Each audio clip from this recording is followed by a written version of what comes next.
আমাদের জন্য কি নির্দেশ এলো আর আমরা কি করছি।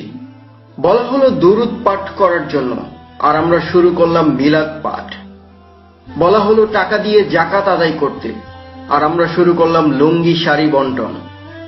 বলা হলো আওয়াল ওয়াক্তে সালাত শুরু করতে, আর আমরা শুরু করলাম দেরিতে পড়া। বলা হলো ঝাড়ফুঁক করতে, আর আমরা শুরু করলাম তাবিজ ঝোলানো। বলা হলো সালাতের ভিতর দোয়া করতে, আর আমরা শুরু করলাম সালাত শেষ করে দোয়া করা। বলা হলো সালাত শেষে তাসবিহ পাঠ করার জন্য, আর আমরা শুরু করলাম সম্মিলিত মোনাজাত। বলা হলো দ্রুত ইফতার করার জন্য, আর আমরা শুরু করলাম দেরিতে করা। বলা হলো কোরআন পাঠ করতে, আর আমরা শুরু করলাম কোরআন খতম।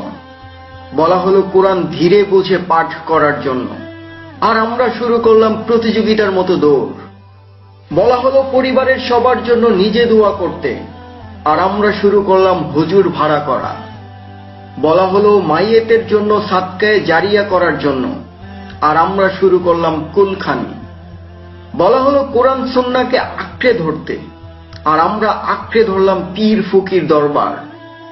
বলা হলো ওয়ালিমায় মানুষকে খাওয়াতে, কম খরচ করতে, আর আমরা শুরু করলাম বিয়েতে খাওয়ানো নামে উৎসব আর নাচা গানা। বলা হলো মোহরানা দিতে, আর আমরা শুরু করলাম যৌতুক নিতে।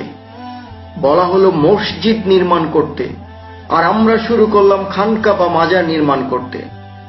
বলা হলো দ্রুত বিয়ে দিতে, আর আমরা শুরু করলাম নিজের পায়ে দাঁড়ানো, অথবা আরেকটু বয়স হোক। বলা হলো সুদ ঘুষ হারাম, আমরা বলি মুনাফা লাভ আর স্পিড মানিতে অনেক আরাম। বলা হলো ইসলামকে সরিয়ে দাও হিকমা, শ্রম, ঘাম আর অর্থ দিয়ে, আর আমরা ওয়াজ করি হাজার হাজার লাখ লাখ টাকা আর প্রটোকল নিয়ে।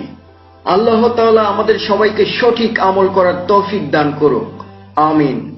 প্রিয় ভিউয়ার্স, ভিডিওটি যদি ভালো লেগে থাকে তাহলে অবশ্যই শেয়ার করে সবাইকে জানিয়ে দিন, যেন সবাই সঠিকভাবে ইসলাম পালন করতে পারে।